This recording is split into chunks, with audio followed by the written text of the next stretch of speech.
શું એક વખત કેન્સર થાય એના પછી ખાંડ ખાવાનું બંધ કરી દેવું જોઈએ? બિલકુલ નહીં. એવું કંઈ નથી કે ખાંડ ખાવાથી કેન્સર થશે કે કેન્સર પાછું આવશે. તો જેટલું માપમાં હોય ખાંડ ખાઈ શકો. શું બહુ ખાંડ ખાવાને લીધે કેન્સર થાય છે? વધારે ખાંડ ખાવાથી ગમે તે થઈ શકે. આજકાલ આલ્કલાઇન વોટર, પીએચ વોટર એ બહુ જ ચલણમાં છે. તો શું આ પીએચ વોટર કેન્સરથી બચાવે છે અને પીએચ વોટર પીવું જોઈએ? બિલકુલ નહીં. આપણું પેટ એસિડિક એન્વાયરમેન્ટમાં રાખીને બેક્ટેરિયા અને વાયરસીસને મારે છે, એટલે એની એન્વાયરમેન્ટ ચેન્જ કરવાની કંઈ જરૂર નથી. એક વખત કેન્સર થઈ જાય પછી શું ખાંડ ખાવાનું બંધ કરી દેવું પડશે?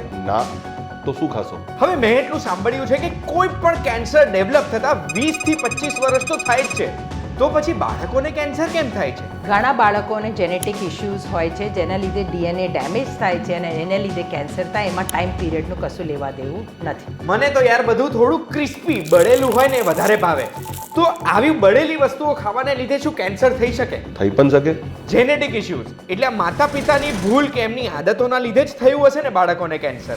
ના, માતા પિતાની કંઈક ખાવા પીવાથી કે પ્રેગ્નન્સીમાં કંઈક કર્યું હોય જેના લીધે કેન્સર એવું થતું નથી. જેનેટિકલી ઇન્હેરિટેડ ડિસઓર્ડર્સ હોઈ શકાય, પણ એવું કંઈ ભૂલ નથી કોઈ. હમણાં આજકાલ પેલા વિડીયોઝ બહુ જોવા મળે છે કે નોનસ્ટિક પેનમાં ખાવાનું બનાવવાથી કેન્સર થાય કે બ્લેક કલરના પ્લાસ્ટિક કોટિંગ વાળા વાસણો યુઝ કરીએ તો પણ કેન્સર થઈ શકે. એ વાત શું સાચી છે? ના. શું કેન્સર એક ચેપી રોગ છે? ના. શું કેન્સરની રસી શોધાઈ ગઈ છે? Work in progress. બાળકોના શરીર તો બહુ ફટાફટ ડેવલપ થતા હોય છે, તો બાળકોને જો કોઈ કેન્સર થઈ જાય તો એ જીવલેણ તો ના જ હોય ને? એવું નથી. ઘણા બધા કેન્સર્સ બાળકોમાં ક્યોરેબલ છે, કયા ક્યોરેબલ નથી એની ડિટેલમાં આપણે વાત કરીશું નેક્સ્ટ સેગમેન્ટમાં.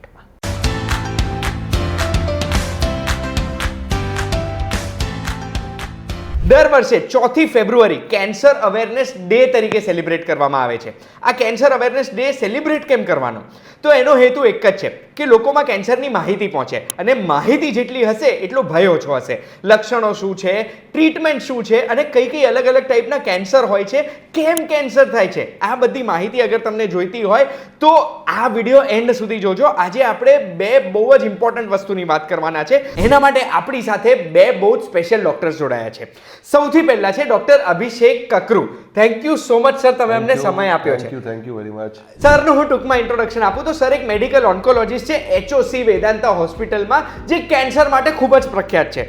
15 થી વધુ વર્ષના એક્સપિરિયન્સમાં સરે હજારો દર્દીઓને સાજા કર્યા છે અને ઘણા બધા રિસર્ચમાં પણ સર સાથે જોડાયેલા છે. ડોક્ટર દીપા ત્રિવેદી આપણી જોડે જોડાયા છે HOC વેદાંતા હોસ્પિટલથી. Ma'am thank you so much અમને સમય આપવા માટે. મેમ પીડિયાટ્રિક હિમેટોલોજી ઓન્કોલોજીના કન્સલ્ટન્ટ છે HOC વેદાંતામાં, અને અત્યાર સુધી જે 20 વર્ષથી લાંબુ કરિયર રહ્યું છે મેમનું, એમાં 500 થી વધુ બાળકોના કેન્સર એમને સાજા કર્યા છે, અને એ બાળકોના એ હજુ સંપર્કમાં પણ છે, અને આજે એ બાળકો મોટા થઈને અલગ અલગ કરિયર પણ પરસ્યુ કરી રહ્યા છે, જેમની સ્ટોરી આપણે આગળ વાત કરવાના છે. એના સિવાય મેમે યુએસમાં 10 વર્ષથી વધુ સમય માટેની ટ્રેનિંગ લીધેલી છે. અહીંયા સંકલ્પ હેલ્થ વનમાં થેલેસીમિયાના બાળકોને ફ્રીમાં ઘણી બધી ટ્રીટમેન્ટ પ્રોવાઈડ કરે છે, જેમાં 300 થી વધુ બાળકોને મેમ ટ્રીટમેન્ટ આપી રહ્યા છે.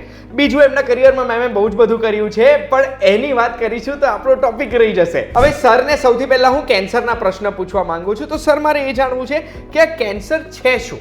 कैंसर એટલે बेसिकली सादी भाषा में बोलने जाए कि वो कहूँ तो over growth of cells, uncontrolled growth of cells in the body, જે કે ટ્યુમરનું શેપ અલ્ટિમેટલી લઈ લે, અને એ ટ્યુમર આપણને હેરાન કેમ કરે? કેમ કે એ ટ્યુમર બોડીના કંટ્રોલ બહાર હોય અને સ્પ્રેડ થતું જાય. એટલે સાદી ભાષામાં એને કેન્સર કહેવાય. એટલે અનકન્ટ્રોલ્ડ ગ્રોથ ઓફ સેલ્સ એટલે આપણા શરીરનો કોઈ અંગ જે છે એ અંગમાં આવું કંઈક થઈ રહ્યું છે. તેનું કારણ શું છે સર? કારણ ઘણા બધા હોઈ શકે. મોસ્ટ કોમન કારણ જે હું તમને ઉદાહરણ આપું, વોટ ઇઝ કેન્સર ઇઝ તંબાકુ ખાવાથી, મોઢામાં તંબાકુ મૂકી રાખવાથી, મસાલો મૂકી રાખે છે, ઘસીએ છે, એનાથી મોઢાના સેલ્સ બગડે, અને એ મોઢાના સેલ્સ પછી અલ્સરના રૂપમાં કે ટ્યુમરની રૂપમાં મોઢાનું કેન્સર બનાવી દે. સિમિલરલી સ્મોકિંગ કરવાથી લંગના જે સેલ્સ હોય ડેમેજ થાય, એમાં પછી અનલિમિટેડ ગ્રોથ થાય અને ટ્યુમર બની જાય સેલ્સના. This is how cancer develops. અને એની જોડે જોડે બીજા ઘણા બધા અલગ અલગ કારણો છે કેન્સર થવાના. આંતરડાનો કેન્સર બેડ ફૂડ હેબિટ્સ, કોન્સ્ટિપેશનના લીધે થાય. સર્વાઇકલ કેન્સર HPV વાયરસના લીધે થાય. સો બોડીમાં ઘણા બધા કેન્સર છે, ઘણા બધા એમના કારણ છે. ઘણા બધા કેન્સર્સ હેરિડિટરી પણ હોય, ઘણા બધા કેન્સર્સનું કોઈ કારણ પણ નથી. So they just happen, pure bad luck કે આપણી બોડીમાં કેન્સર થયું. આઈ સ્ટીલ બિલીવ એમાં કંઈક જેનેટિક્સ એટ પ્લે છે, but then there is a limit જ્યાં સુધી આપણને આજની તારીખમાં ખબર છે કે ભાઈ કેન્સરો કેમ થાય છે. હવે બાળકોના કેન્સરના દરેક પ્રશ્ન હું મેમને પૂછવાનો છું, તો પહેલો પ્રશ્ન મેમ હું તમને એ જ પૂછવા માંગુ છું કે બાળકોને કેન્સર થવાનું કારણ શું છે? તો બાળકોની કેન્સર થવાનું કારણ છે કે જેનેટિક કંઈક ડિસઓર્ડર હોય કે ઇન્હેરિટેડ ડિસઓર્ડર હોય કે આપણી ડીએનએ ડેમેજ થઈ જાય છે પણ એ રિપેર થતું નથી બરાબર, જેના લીધે આપણું જ સેલ કેન્સર બને છે અને એના લીધે બાળકને કેન્સર થાય છે. તો પછી બાળકોમાં કોમન કેન્સરો કયા જોવામાં આવે છે? તો બાળકોમાં કોમનેસ્ટ કેન્સર છે બ્લડ કેન્સર, બીજું કોમન કેન્સર છે બ્રેન મગજમાં ગાંઠ, કિડનીનું કેન્સર કિડનીમાં ગાંઠ, લીવરનું કેન્સર અને બોન કેન્સર્સ. આ બધા કોમન કેન્સર્સ દેખાય છે બાળકો. હવે આ બધા કેન્સર છે એ ગંભીર કેન્સર કહેવાય કે બધા આપણે અગર ટાઈમસર પકડીએ તો ઇઝીલી એને ઠીક કરી શકાય? બધા કેન્સર્સ ઓબ્વિયસલી ડેન્જરસ છે, જીવ લેવા થઈ શકાય, પણ બધા કેન્સર્સ આપણે શરૂઆતમાં પકડીએ તો ટ્રીટમેન્ટ પણ ઓછું આપવું પડે અને મટવાની શક્યતા ઘણું બધું સારું હોય છે. તો સર આ તમે જે 2-3 કારણ કીધા ને હું એક એક કરીને પૂછવા માંગુ છું. તમે કીધું ખાંડથી કેન્સર નથી થતું, એ વાત સાચી છે? મેં એવું કીધું કે ખાંડ વધારે ખાવાથી ગમે તે થઈ શકે. Okay. સો ખાંડ વધારે ખાવાથી ડાયાબિટીસ, બીપી, કોલેસ્ટ્રોલ તો થાય જ છે. ખાંડ વધારે ખાવાથી કેન્સર થાય છે કદાચ એનામાં કોઈ સાયન્સ નથી, બટ ખાંડને માપમાં રાખીને પ્રોપર બેલેન્સ ડાયટ ખાવાથી definitely it would help the entire cause, diabetes હોય, બીપી હોય કે કેન્સર હોય.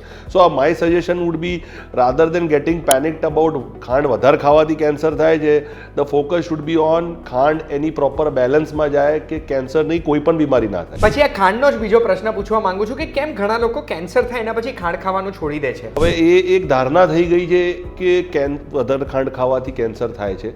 વધારે ખાંડ ખાવાથી કેન્સર થાય છે એવું તો નથી, બટ હા બેલેન્સ્ડ ખાવાથી પ્રોબેબલી કેન્સર અને બીજી બધી બીમારીઓ શરીરમાં એ તમારા કંટ્રોલમાં રહી શકે. સો આઈ વુડ સે કે આપણે ખાંડ બંધ કરી દેવી જોઈએ, બટ હા માપમાં ખાવામાં મેરિટ છે. પછી બીજી એક હેબિટ છે કે જે લોકોને બળેલી વસ્તુઓ ભાવે, કે ટોસ્ટ થોડો બળી ગયો હોય પછી ભાવે, નાન, પરાઠા કે પછી પાપડ બળેલા ખાવા ભાવતા હોય છે, એનાથી કેન્સર થાય કે ના થાય? હવે પાપડ બળેલા વધારે ખાવાથી કેન્સર થાય છે કે ને એ તો અઘરો વિષય છે, but I can tell you કે વધારે બળેલું ખાવાથી કેન્સર થાય છે એમાં મેરિટ છે. કેમ કે જેપનીઝ જે કે હાઈએસ્ટ સ્મોક્ડ ફિશ ખાતા હોય, it's a novelty, they love it, એમાં they have the highest incidence of gastric cancers in the world, અને the reason they suggest is eating this smoked fish. So બળેલું ખાવાથી cancer થાય છે, પેટમાં ગડબડ થાય છે, સ્ટમક કેન્સરની ઇન્સિડન્સ વધે છે, એમાં મેરિટ છે અને there is proven data two that. હવે એમાં પાપડ ક્યાં ઇન્વોલ્વ છે, અથાણું ક્યાં ઇન્વોલ્વ છે, આપણું ડાયટ ક્યાં ઇન્વોલ્વ છે, it is anybody's guess. But again healthy ખાવાથી કદાચ કેન્સર નહીં થાય. કોઈ એક વસ્તુને પિન પોઈન્ટ કરવું બહુ અઘરું છે, બટ આઈ વુડ સજેસ્ટ આટલું બધું બળેલું ના ખાવું એ આપણા હેલ્થ માટે સારું જ કહેવાય. પછી પ્લાસ્ટિકની કોટિંગવાળી વસ્તુ આજકાલ મળવા લાગી છે, પ્લાસ્ટિકના વાસણોમાં બધા ફૂડ ગરમ કરે છે, તો એ પ્લાસ્ટિકનો કેન્સર સાથે કોઈ સંબંધ ખરો? Not proven. I don't want to panic anybody in that. Proven નથી, બટ હું એટલું જ માનું છું કે ભાઈ જેટલું સિમ્પ્લિસ્ટિક રહે એટલું સારું. હવે આજની તારીખમાં હાઈફાઈ ગેજેટ્સ ને હાઈફાઈ વસ્તુઓ બહુ મળે છે, and we are surrounded by all of these. And મોબાઈલથી માંડીને એ પ્લાસ્ટિકનો તવો હોય, everything must be contributing something. આપણી બેનિફિટ માટે કામ કરે છે તો આપણા અગેન્સ્ટમાં ક્યાંક વસ્તુ કામ કરતી જ હોય. હવે કોણ કેટલું કરે છે, there is no proper answer to that, but again I would suggest કે જેટલી લાઈફ સિમ્પલ ને સારી રહે એ વધારે સારું. કોઈ એક વસ્તુને પકડી લેવું કે ભાઈ આ પ્લાસ્ટિક કોટિંગ કે નોનસ્ટિક કોટિંગથી કેન્સર થાય છે, આ મોબાઈલ ફોનથી કેન્સર થાય, એ પિન પોઈન્ટ કરવું તો બહુ અઘરું છે. કેમ કે nobody in this world will try and prove કે આનાથી આવું થાય છે કે આનાથી આવું નથી થતું. કેમ કે આ બધા કોઈકના બેનિફિટ માટે જ બનાવવામાં આવ્યા છે, આપણા બેનિફિટ માટે જ છે.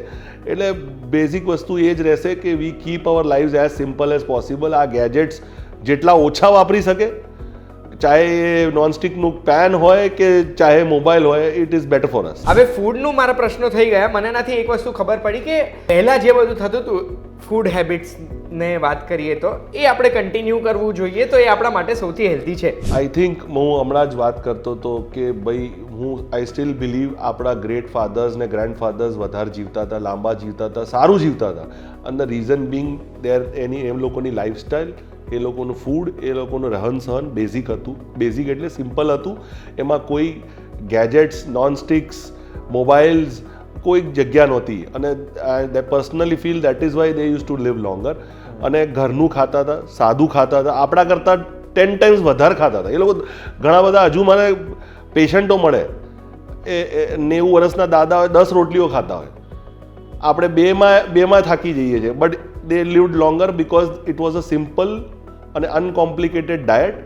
અને I think there is where the key lies. હવે સર તમે બાપ દાદાઓની વાત કરી તો જેનેટિક કેન્સરની વાત કરીએ કે જેનેટિક કેન્સર કઈ કઈ પ્રકારના હોય છે ને એ કોને વધારે થતા હોય છે? હવે there are some cancer, specially breast, ovarian, uterine cancer, જેમાં કે આપણને હેરિડિટરીનો ઇન્ટરપ્લે સારી રીતે ખબર છે. એ બધા હેરિડિટરી થાય છે અને એમની ટેસ્ટિંગ એ સારા પ્રમાણમાં થાય છે. અમદાવાદમાં થાય છે, આપણા સેન્ટરમાં કરીએ છીએ. અને we see quite a few patients જેમાં કે hereditary breast cancer, hereditary ovarian cancer, hereditary uterine cancer, even hereditary prostate cancer ચાલતું હોય. સો there are some cancers where heredity has a very critical role to play, and there are others where there is no role to play, and there are in between quite a few cancers જેમાં કે હું માનું છું, જૈસે કે મેં પહેલે ભી બોલા થા, there must be something at play જે કે આપણને ખબર હજુ નથી. May be future will tell us, but as of today the main cancers are breast, uterus, ovaries, prostate. અને એ બધામાં આપણે ખાસ ધ્યાન રાખવું કે આપણા ઘરમાં કોઈને થયેલું હોય, સ્પેશિયલી આપણો ફર્સ્ટ ડિગ્રી રિલેટિવ એટલે બહેન હોય, મધર હોય, તો આપણી જેનેટિક સ્ક્રીનિંગ કરવું ઇમ્પેરેટિવ. અને now it is not a matter of cost અને અવેલેબિલિટી, કેમ કે ઇઝીલી અવેલેબલ છે અને બહુ કોસ્ટલી પણ નથી. ઇન્ડિયામાં સૌથી કોમન કેન્સર કયા હોય છે સર? ઇન્ડિયામાં તો સૌથી કોમન કેન્સર વ્યસન રિલેટેડ કેન્સર જ છે. So if you ask me મેલ્સમાં સૌથી common, let us talk about Gujarat only, સૌથી common cancer is oral cancer, tobacco related. અને ઇન્ડિયામાં if you ask me the most common would be પેલું ઇન્ડિયામાં ફિમેલ્સમાં સર્વાઇકલ અને બ્રેસ્ટ કેન્સર, અને પુરુષોમાં લંગ કેન્સર, કોલોન કેન્સર અને ઓરલ કેન્સર. ગુજરાત માટે I think colon cancer is the oral cancer is the worst because of tobacco chewing. હવે ma'am મારે એ જાણવું છે કે ભારતમાં દર વર્ષે કેટલા બાળકોને કેન્સર થતું હશે? બાળકોને એટલીસ્ટ આપણે કહીએ કે જેટલું ડેટા છે આપણા દેશમાં 300 થી 500 બાળકોને દર 10 લાખ બાળકોમાંથી 300 થી 500 બાળકોને કેન્સર થતું હોય છે. વર્લ્ડ વાઇડ વાત કરીએ તો 2 થી 3 લાખ બાળકોને કેન્સર થતું હોય છે, પણ ઓલમોસ્ટ 2/3 કહીએ એ ડેવલપિંગ કન્ટ્રીઝમાં થતું હોય છે. અને આ કેન્સર થવાનું કારણ તો તમે મને કીધું, પણ હવે એના લક્ષણો શું હોય છે? તો બાળકમાં કેન્સર થવાનું અને પછી એનું સિમ્ટમ્સમાં બાળકનું બિહેવિયર ચેન્જ થતું હોય છે. માથું દુખે, ઉલટીઓ કરે, ઢીલો થઈ જાય, ઘણીવાર આપણને દેખાય તો ફીકો દેખાતો હોય, બાળક ચાલતો હોય પડી જતો હોય, હાથ પગમાં દુખાવ થતું હોય, પેટ ફૂલી જાય, પેટમાં ગાંઠ હોય તો ઓબ્વિયસલી પેટ ફૂલી જાય. જ્યારે ઘણીવાર નવડાવતી વખતે મધરને લાગે કે પેટમાં કંઈક કડક છે, તો આ બધા કોમન લક્ષણો છે. અને બાળકને આપણે ડૉક્ટર પાસે ક્યારે લઈ જવાના, કે આમ શું દેખાય તો ડૉક્ટર પાસે લઈ જવા જોઈએ? તો આઈડિયલી કોઈ પણ બાળકને નોર્મલી, જો આવા બધા બાળકોને શરદી ખાંસી થાય, તાવ આવી શકાય, પણ યુઝ્યુઅલી આપણે 2-3 દિવસ રાહ જોઈએ, અઠવાડિયા રાહ જોઈએ, પણ એનાથી વધારે રાહ ના જોવું જોઈએ. તરત પીડિયાટ્રિશિયન પાસે જવું જોઈએ, જે બાળકને એક્ઝામિન કરે, તપાસ કરે ને આપણને કહી શકાય કે આમાં કંઈ પ્રોબ્લેમ છે તો આગળ રિપોર્ટો કરવું જોઈએ. કેન્સર અગર કોઈ વ્યક્તિને છે તો એના લક્ષણો કેવા દેખાશે? હવે ઇટ ડિપેન્ડ્સ ઓન કયું કેન્સર છે. So simple case of oral cancer, તો તંબાકુ ખાતા હોય તો તમને જીભમાં કે મોઢામાં ચાંદી હોય જે કે હીલ ના થતી હોય, કે જીભમાં ગાંઠ બની જાય, કે સ્વોલોઈંગમાં તકલીફ થતી હોય, that would be the earliest લક્ષણ. કેટલા બધા પેશન્ટોને ચાંદી જીભમાં કે મોઢામાં પડી જાય છે અને તે ઘરના દેશી ટોટકા ટ્રાય કરતા હોય, 4-6 મહિના જ્યાર સુધી એ વધી જાય. હવે સ્ટમકનો કેન્સર હોય, suppose you are talking about it earlier, તો ભૂખ ઓછી થઈ જાય, વજન ઘટવા માંડે. એવી રીતે સર્વાઇકલ કેન્સર હોય, હવે 50 વર્ષની ફિમેલમાં બ્લીડિંગ ચાલુ થઈ જાય, જે કે માસિક બંધ થઈ ગયું હતું, તો સર્વાઇકલ કે એન્ડોમેટ્રિયલ કેન્સર હોય, વાંસ મારતો હોય, ડિસ્ચાર્જ આવતું હોય. ફિમેલ છે, સૌથી કોમન બ્રેસ્ટ કેન્સર છે, તમને બ્રેસ્ટ લમ્પ ફીલ થાય છે. સો પીપલ કીપ આસ્કિંગ કે ભાઈ શું કરાય. I think self examination of breast is the easiest and most effective screening test. અને ધ પ્રોબ્લેમ ઇઝ આપણી પબ્લિક અવેર નથી. એટલે if you feel a lump in the breast, it should be the earliest sign કે ભાઈ I need to see the doctor. ક્યાંક તો problem છે, એ ના આવે પછી that is our good luck. But lump છે બ્રેસ્ટમાં, એવી રીતે આંતરડાનું કેન્સર હોય, કોન્સ્ટિપેશન બહુ રહેતું હોય, બ્લીડિંગ થતું હોય સંડાસમાં. So every cancer will have their own symptom signs. It is just a question. એક બ્રોડલી કહું તો કોઈ પણ લક્ષણ બોડીમાં, સપોઝ ખાંસી આવતી હોય અને 4 અઠવાડિયાથી વધારે થઈ ગયા અને સોલ્વ નથી થતી, વેટ લોસ થાય છે અનયુઝ્યુઅલ, બ્લીડિંગ થાય છે ક્યાંકથી અનયુઝ્યુઅલ, જો 4 અઠવાડિયાથી વધારે ચાલે, it needs to be seriously looked into, because हर कैंसर का अपना एक सिम्टम है, वो तो उसके लिए तो पूरा डॉक्टर बनना पड़े सारे लक्षण जानने के लिए. बट अगर ब्रॉडली बात करें तो anything which persist for beyond 4 weeks and you are not able to solve it means there is something wrong which needs to be looked into. હવે તમે એમ કીધું છે કે ટાઈમસર જઈએ તો બાળકોના કેન્સર ક્યોરેબલ હોય, તો કયા સ્ટેજ સુધી ક્યોરેબલ હોય, ક્યારે ઇનક્યોરેબલ થઈ જાય છે અને ટ્રીટમેન્ટ ઓપ્શન્સ કયા કયા છે? તો જ્યારે આપણે કહીએ કે બ્લડ કેન્સર છે એમાં સ્ટેજ નથી હોતો, કારણ કે બ્લડ આખા શરીરમાં ફેલાતું હોય, એમાં ટાઈપ્સ હોય છે. તો ALL ટાઈપની કેન્સર બાળકોમાં, B ટાઈપ થાય છે, એમાં સરસ ક્યોરનું ચાન્સ છે, ઓલમોસ્ટ 80 to 90% બાળકોને સારું થઈ જતું હોય. પણ એના સામે આપણે બોન કેન્સર જોઈએ કે ગાંઠ હોય, ફોર એક્ઝામ્પલ લીવરમાં ગાંઠ હોય, કિડનીમાં ગાંઠ હોય અને આગળ ફેલાયેલું હોય, ચોથો સ્ટેજ પર પહોંચે તો એની મટવાની શક્યતા થોડુંક ઓછું થઈ જાય. તો એ બાળકોમાં ઘણી બધી લિમ્ફોમા જેવી બીમારી છે, ઇવન વિલ્મ્સ ટ્યુમર છે, 4th સ્ટેજમાં પણ સરસ ક્યોર થઈ જશે, વધારે દવા આપવું પડશે. હવે વાત તમારી આવી કે શું પદ્ધતિ યુઝ કરી શકાય, તો આપણા પાસે 3-4 પદ્ધતિઓ અત્યારે જેમ જેમ સાયન્સ વધે છે પદ્ધતિઓ છે. પહેલી કીમોથેરેપી. હવે કીમોથેરેપીનો શબ્દ સાંભળીને લોકો ગભરાઈ જતા હોય. કીમોથેરેપી એક દવા છે, ગોળીમાં હોય, સિરપમાં હોય કે બાટલીમાં હોય, પણ એ જેવી રીતે ટાઇફોઇડ માટે આપણે એન્ટીબાયોટિક લઈએ છીએ એવી રીતે જ કેન્સર માટે કીમોથેરેપી લઈએ છીએ. એમાં ગભરાવાની કંઈ જરૂર નથી. વજન પ્રમાણે પણ આપણે દવા આપતા હોઈએ છીએ, એવું નહીં કે એડલ્ટનો ડોઝ બાળકોમાં આપતા હોઈએ છીએ. બીજું રેડિયેશન, જે શેક આપતા હોય, એ પણ નવી નવી પદ્ધતિઓ છે કે બાળકોને મિનિમમ ડેમેજથી આપણે રેડિયેશન આપી શકાય. ત્રીજું પદ્ધતિ છે સર્જરી, ઓપરેશન કરીને ગાંઠ આપણે કાઢી શકાય. ચોથો પદ્ધતિ છે ઇમ્યુનોથેરેપી. સર્ટન ડ્રગ્સ મળે છે જે ઇમ્યુન થેરેપીના લીધે કામ કરીને સેલ્સને મારે છે.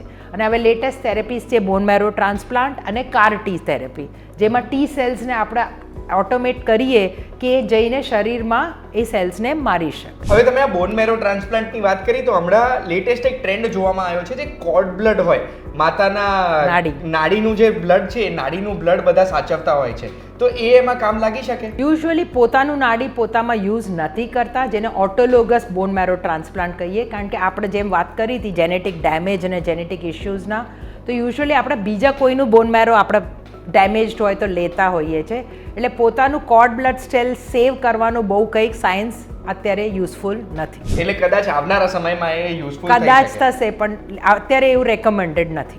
ઓકે. અને T સેલ વાળી જે તમે ટ્રીટમેન્ટ કીધી, એ કઈ રીતે થતી હોય છે ને કેટલી સક્સેસફુલ છે? તો T સેલ થેરેપીમાં જે B cell type of cancer હોય, લ્યુકેમિયા કે લિમ્ફોમા, તો B સેલમાં પ્રોબ્લેમ હોય તો પેશન્ટનો પોતાનું T સેલ્સ આપણે કાઢીએ છીએ, એમાં કંઈક દવાઓ નાખીએ છીએ જેનાથી T સેલ એક્ટિવ થઈ જાય અને એ બોડીમાં જઈને એ જ B સેલને મારે, એટલે બીજો કોઈક સેલ્સને નહીં મારે. એને ટાર્ગેટેડ થેરેપી જેવું કહેવાય. એમાં યુઝ્યુઅલી આપણે એ યુઝ કરીએ જ્યારે કેન્સર પાછું આવી ગયું અને કીમોથેરેપી વધારે અપાશે નહીં, બોડી ના લઈ શકાય, તો પોતાનું જ સેલ્સને આપણે યુઝ કરીએ. એનો અત્યારે સક્સેસ રેટ અબાઉટ 50 to 60% છે. હવે મેમ ટ્રીટમેન્ટની તો વાત કરી, પણ જ્યારે ઘરમાં એક બાળકને કેન્સર આવે છે તો ઓબ્વિયસલી માતા પિતા ગભરાઈ જવાના છે અને બધા પ્રયોગો કરશે એ કેન્સરને ઠીક કરવા માટે, જેમાં ઓલ્ટરનેટિવ મેડિસિન બી આવી ગઈ, જે ઓલ્ટરનેટિવ મેડિસિનમાં કઈ બી દવા હોઈ શકે, કોઈ બી ઔષધિ યુઝ કરી શકતા હોઈ શકે, તો એના વિશે તમે શું કહેવા માંગો છો? એ કરવું જોઈએ કે ના કરવું જોઈએ? જો આમાં એવું છે કે જેમ એલોપેથિક મેડિસિન આપણે યુઝ કરીએ તો અમને જે ટ્રેનિંગ મળ્યું છે એમાં અમને ખબર નથી કે ડ્રગ ઇન્ટરેક્શન શું થાય. તમે આયુર્વેદિક હોય, હોમિયોપેથી હોય, ટિબેટિયન મેડિસિન યુઝ કરો કે બીજું કંઈક મેડિસિન, અમારી દવાઓ જોડે શું ડ્રગ ઇન્ટરેક્શન થાય અમારા પાસે ડેટા નથી, એટલે અમે કહીએ છીએ કે અત્યારે એવોઇડ કરવું બેટર રહે. હવે કોઈ પણ વ્યક્તિને માની લો કંઈક ઇમ્પ્રોપર દેખાઈ રહ્યું છે, તો એ કેન્સર ડાયગ્નોસિસ કઈ રીતે થાય ને ટ્રીટમેન્ટ ઓપ્શન્સ કયા કયા? ડાયગ્નોસિસ માટે બેઝિકલી આપણી પાસે હવે તો બધી diagnostic modalities is available in Ahmedabad મળે જ છે. સો ડાયગ્નોસિસ ડિપેન્ડ્સ. હવે જે લક્ષણ હોય, સપોઝ કોઈને ખાંસી થાય છે અને મોર દેન 4 વીક્સ થઈ ગયા, સોલ્વ નથી થતી, નોટ નેસેસરલી કે એને કેન્સર હોય, બટ ટીબી પણ હોઈ શકે. બટ ઇમ્પોર્ટન્ટ ચીઝ ઇઝ કે ખાંસી સોલ્વ નથી થતી, અ સિમ્પલ વસ્તુ like x ray or maybe a plain CT scan can be done. જો કે હવે બહુ ડિફિકલ્ટ નથી, જે હશે એટલીસ્ટ ખબર તો પડે આપણને. પ્રોબ્લેમ શું થાય છે, people won't come till 5-6 months, અને ત્યાર સુધી it is basically too late to do anything good about that patient. So પેટનું પ્રોબ્લેમ છે, હવે સોલ્વ નથી થતું, ઘણા ટાઈમથી તકલીફ છે, you could just do a simple sonography. હવે ઘણીવાર એવું પણ પેશન્ટ કમ્પ્લેન કરે કે sonography did not pick it up, but એ 100માંથી કદાચ 2 વાર થાય કે સોનોગ્રાફી કે સારો સોનોલોજીસ્ટ પેલો આપણને ના કહી શકે, બટ 98 આઉટ ઓફ 100 ટાઈમ્સ તો તમને કંઈક ક્લુ તો મળી જાય કે વોટ ઇઝ ગોઈંગ રોંગ. એના પછી પણ આપણને પ્રોબ્લેમ સોલ્વ ના થાય, you could always go for a CT, not a PET. People love to ask me कि भाई डॉक्टर साहब पेट करा दे बॉडी के लिए चेकअप में, बट आई डोंट थिंक हर एक का पेट होना चाहिए विदाउट एनी रीज़न. बट हाँ, अगर प्रॉब्लम नहीं मालूम पड़ रही तो पेट कर सकते हैं फॉर अ रीज़न कि भाई लक्षण है जिनका हमको कोई आंसर नहीं मिल रहा है. અને એક વખત ડાયગ્નોસિસ થઈ જાય પછી બધાએ કમ્પલસરી કીમોથેરાપી કરાવવું જ પડે કે બીજા ટ્રીટમેન્ટ ઓપ્શન્સ છે? સો ધ અર્લિયર ધ બેટર. વહેલા પકડાય તો ઘણા બધા કેન્સર્સ ઓપરેટથી ઠીક થઈ જાય, ઘણા બધા કેન્સર્સ કીમોથી ઠીક થઈ જાય, ઘણા બધા કેન્સર્સ રેડિયેશનથી ઠીક થઈ જાય. અને લેટ પકડાય તો પણ હવે there are a lot of new drugs, newer treatment options available like immunotherapy. તો દરેકને કીમો આપવી છે એવું કોઈ રૂલ નથી રહ્યો હવે. દેર આર કેન્સર્સ જેમાં કે हम लोग ખાલી ગોળીઓ વાપરીએ છીએ, જેને કે અમે TKIs કહેવાય કે ટાર્ગેટેડ થેરેપીઝ કહેવાય. ઘણા બધામાં અમે ખાલી ઇમ્યુનો વાપરીએ છીએ, ઘણા બધામાં અમે કીમો વાપરીએ છીએ. So options now are a lot many options are available. દરેકને કીમો આપવાની છે એવું જરૂરી નથી. અને ઇન્ડિયામાં જે હવે ટ્રીટમેન્ટ થાય છે એના રિઝલ્ટ શું હવે ઇમ્પ્રૂવ થઈ રહ્યા છે as time is passing by, કે પછી? ડેફિનેટલી રિઝલ્ટ્સ સુધરે છે, but long way to go. One reason કે આપણા રિઝલ્ટ સારા નથી વેસ્ટર્ન ડેટાના કમ્પેરિઝનમાં is late diagnosis. So I think a lot of emphasis has to go on early diagnosis અને સ્ક્રીનિંગ ઉપર. કેમ કે આપણા અને એ લોકોની વચમાં ડિફરન્સ મને જે દેખાય છે એ કેવલ એટલું જ છે કે આપણે લેટ બહુ પહોંચીએ છીએ અને એ લોકો વહેલા બહુ પહોંચે છે. અને they have a very strong screening program જે આપણી પાસે નથી. અને બીજું આપણું એટીટ્યૂડ, જે કે બેઝિક એટીટ્યૂડ છે કે નિગ્લેક્ટ કરવું, હો જાયેગા, ચલતા હૈ, કલ કરેંગે, દેટ ઇઝ નોટ હેલ્પિંગ. તો પછી સર મારે એ જાણવું છે કે વહેલા પકડવા માટે કઈ ઉંમરથી કેવી વસ્તુઓ આપણે કરવી જોઈએ તો વહેલું પકડાય? That's a good question. So screening is the way out. I think screening થવું જોઈએ. It should be a part of like जैसे बच्चों में होता है ना वैक्सीनेशन प्रोग्राम होता है, screening should be a part of the national program. कि भाई every person has to undergo certain amount of screenings at a certain fixed interval, જે ગવર્મેન્ટ નક્કી કરે કે ભાઈ ફિમેલ છે તો મેમોગ્રાફી કરવી છે, પેપ્સમિયર કરવું છે, ડૉક્ટર છે કે જે તમારું મોઢું ચેક કરે, ભાઈ કોલોનોસ્કોપી છે કે ભાઈ જે કે 50 વર્ષ પછી આપણે એક 10 વર્ષના કે 5 વર્ષના અંતરાલમાં કરીશું. કોઈક હાઈ રિસ્ક પેશન્ટ છે, હાઈ રિસ્ક પેશન્ટ મીન્સ કે જેના ઘરમાં કેન્સરની હિસ્ટ્રી છે તો એને વહેલા સ્ક્રીનિંગ ચાલુ કરીશું કે વહેલા ક્વિકર ઇન્ટરવલ્સ પર સ્ક્રીનિંગ કરીશું. એક બેઝિક ગાઈડલાઇન હોવી જોઈએ, જેવી રીતે આપણી વેક્સિનેશનની ગાઈડલાઇન છે કે ભાઈ આપણી પ્રજાને આવી રીતે સ્ક્રીન કરવામાં આવશે.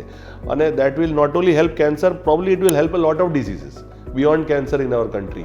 आई थिंक जब वो कर पाएंगे, I know it is easy to say, difficult to do, because ultimately આપણી કન્ટ્રીમાં સૌથી મોટો પ્રોબ્લેમ ઇઝ લોજિસ્ટિક્સ અને પૈસા. But then this is the way out. કેમ કે I can see so much money જે કે આપણી સરકાર સ્પેન્ડ કરે છે પછી એડવાન્સ કેન્સર્સને ટ્રીટ કરવામાં.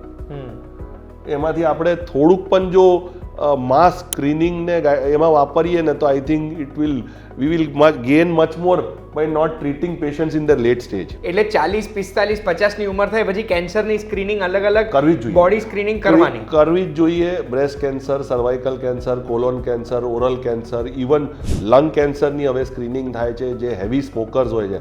હવે એક બેઝિક વસ્તુ, સપોઝ લંગ કેન્સર માટે આપણે દરેકને સ્ક્રીન ના કરી શકાય, but the guidelines are very explicit કે ભાઈ તમે હેવી સ્મોકર હોય, હેવી સ્મોકર એટલે યુ પૂરા દિન આપ बीड़ी सिगरेट के साथ ही हो and there are n number of years, let's say more than 15 years that you have smoked, that means you are at a high risk. તમને કેન્સર થાય એની શક્યતાઓ હેવી છે. May be not 100% but there is a good chance કે તમને problem થાય તો એક પ્લેન સાદો લો ડોઝ સીટી કરાય અને એક રેગ્યુલર ઇન્ટરવલ પર કરાય તો એનાથી એટલીસ્ટ આપણને ખબર પડે કે ભાઈ વહેલા પકડાય. તો there are certain categories of patient જેમાં કે આપણે જજમેન્ટ લઈને સ્ક્રીનિંગ કરવી પડે, બટ દેર આર અમુક કોમન કેન્સર્સ છે જેનામાં આપણે સ્ક્રીનિંગ બધાને કરાય 40 પછી અને એ કરવું જ જોઈએ. અને awareness is one of them. જો કે આપ આજ કર રહે હોય, ઇટ ઇઝ ઇમ્પોર્ટન્ટ કે ભાઈ અવેરનેસ ક્રિએટ થાય. કેમ કે આપણે વાતો કરીએ પણ કેટલી બધી પબ્લિકને તો ખબર જ નથી કે ભાઈ શું કરવાનું છે.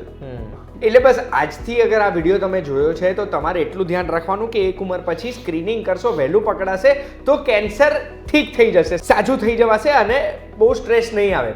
હવે સર, આ સ્ટ્રેસની વાત કરીએ છીએ, આટલી બધી વાત કરી, તો હવે મારે જાણવું છે આગળ આપણે શું એક્સપેક્ટ કરી શકીએ? નવી ટ્રીટમેન્ટો કઈ આવી રહી છે કેન્સરમાં? સો નવી ટ્રીટમેન્ટમાં હાલ ફિલહાલ જે આપણી પાસે લાસ્ટ 5 વર્ષમાં નવી ટ્રીટમેન્ટ આવી છે, હું એને નવીએ ના કહું હવે, that is immunotherapy. I think એક નવો રસ્તો આપણને મળ્યો છે કેન્સરને ટેકલ કરવાનું, જે આપણી પાસે ક્યારે નહોતો. તો કેન્સર, એઝ યુ રાઇટલી આજ પહેલાં કે કેન્સર એટલે કિમોથેરાપી નહીં. હવે ઇમ્યુનોથેરાપી આવ્યા પછી કેન્સરની ટ્રીટમેન્ટ ડિફરન્ટ થઈ ગઈ છે, બેટર થઈ ગઈ છે અને અમુક ચોથા સ્ટેજના પેશન્ટો ક્યોર થઈ જાય છે, જે કે પહેલાં ક્યારે નહોતા થતા ઇમ્યુનોથેરાપીથી. ઘણા બધા કેન્સર્સમાં હવે ઇમ્યુનોથેરાપી ચોથો ના હોય, ઓપરેબલ હોય, અર્લી સ્ટેજ હોય તો એ પહેલાં ઇમ્યુનોથેરાપી વપરાય છે. ઘણા બધા કેન્સર્સ એકલા ઇમ્યુનોથેરાપીથી સારા થઈ જાય છે. એટલે આપણને એક સરસ મજાનો રસ્તો મળી ગયો છે જેનાથી કે આપણે કેન્સરને ટેકલ કરી શકીએ છીએ. કેમ કે what we have realised is કે કેન્સરને ખાલી મારવાથી કંઈ નથી થતું. We have to be smart enough કે આપણે આપણી પોતાની બોડીને રિજુવિનેટ કરીએ, એક્ટિવેટ કરીએ કે એ કેન્સરને ખાઈ જાય. That is what I call immunotherapy. અને એ ઇન્જેક્શન છે જે કે એ પ્રોસેસમાં આપણને મદદ કરે છે અને I think that is the way forward. એનામાં જ આગળ આખી દુનિયા લડી રહી છે કે હજુ better drugs, combination of drugs with targeted treatment આવશે જેનાથી કે ઘણા બધા કેન્સરો સારા થતા જ જશે ફ્યુચરમાં. અને મેમ, તમે શું મેસેજ આપવા માંગો છો સોસાયટીને અને બધા માતા પિતાને? તો બેસિક ફર્સ્ટ આપણે મેસેજ આપવાનું છે કે હિંમત રાખવું જોઈએ, હિંમત નહીં હારવાનું. It's like an accident. આપણે બાળકનું કંઈ વાંક નથી, આપણું કંઈ વાંક નથી, તોય આપણે બાળકને કેન્સર થયું છે તો સેલ્ફ બ્લેમ ના કરશો. આપણે બાળકને પૂરતું ધ્યાન આપીએ, એનું ટ્રીટમેન્ટ વ્યવસ્થિત થાય. Society should also help. આપણે કેવી રીતે હેલ્પ કરી શકાય? એમને ફાઇનાન્શિયલી આપણે હેલ્પ કરી શકાય, એમને ટિફિનની સર્વિસ હોય, ખાવા પીવાનું તમે બનાવીને મોકલી શકાય, ફેમિલીને સપોર્ટ કરી શકો. બાળકને કદાચ બ્લડની જરૂર હોય તો સારા લોકો બ્લડ ડોનેટ કરે તો બાળકને સારું બ્લડ મળે તો એનું ટ્રીટમેન્ટ ટાઈમસર થાય. તો એવી રીતે સોસાયટી ઘણી રીતે આપણે એક ફેમિલીને હેલ્પ કરી શકાય જેનાથી એ લોકોને હૂંફ રહે, એ લોકોને એક સપોર્ટ રહે કે અમારું બાળક સારું થશે અને આ બધા અમારે સાથે કામ કરે છે. હવે માની લો મારે કેન્સર જોઈતું જ નથી, પ્રિવેન્ટ કરવું છે, તો હું શું કરી શકું? તો મેં તમને કીધું, you should start screening yourself. અને જે એક કેન્સર છે જેના માટે આપણી પાસે વેક્સિન છે, જે કે સર્વાઇકલ કેન્સર છે, એની વેક્સિન લઈ લેવી. Young females, unmarried females, they can take, even females who are married, they can take cervical cancer vaccine. So that is one cancer જે કે આપણે વેક્સિનથી પ્રિવેન્ટ કરી શકીએ છીએ. બીજા બધા કેન્સર્સમાં still the way to prevent is મને નથી જોતું, તો મારે એના માટે પહેલાંથી સતત થઈ જવું. ધ્યાન રાખીશું તો કેન્સર નહીં થાય કે પછી કેન્સરથી ઇઝીલી બચી શકીશું. ધ્યાન રાખવાને અવેરનેસ કહેવાય ને. આજે કેન્સર અવેરનેસ ડે છે. હવે તમને ખબર પડી ગઈ ને આ વિડીયો તમારા સુધી લાવવાનો હેતુ શું હતો. Thank you so much sir, તમે અમને સમય આપ્યો છે અને દરેક પ્રશ્નનો જવાબ આપ્યો. એટલે આ વિડીયો પછી મને ઘણી બધી કેન્સર વિશેની માહિતી જાણવા મળી છે. Thank you so much ma'am, તમે અમને સમય આપ્યો અને વર્લ્ડ કેન્સર અવેરનેસ ડેના દિવસે આ માહિતી તમારા સુધી પહોંચાડી શક્યો. એના બદલે હું HOC વેદાંતા હોસ્પિટલ અને અભિષેક સર અને દીપા મેમનો આભારી છું. સમય આપવા બદલ અમે ખૂબ ખૂબ આભારી છે. કોઈ પણ પ્રશ્ન છે તો સ્ક્રીન ઉપર દેખાય છે નંબર ઉપર તમે કોલ કરીને પૂછી શકો છો કે પછી કમેન્ટ્સમાં પણ એ પ્રશ્ન પૂછી શકો છો. સર કે મેમ સુધી પહોંચાડવાની જવાબદારી અમારી. આ વિડીયોની માહિતી જો તમને ગમી હોય તો બસ આવી જ વિડીયોઝ માટે એક વાત કહું, જોતા રહેજો. આપણે ફરી મળીશું. ધન્યવાદ. Thank you so much.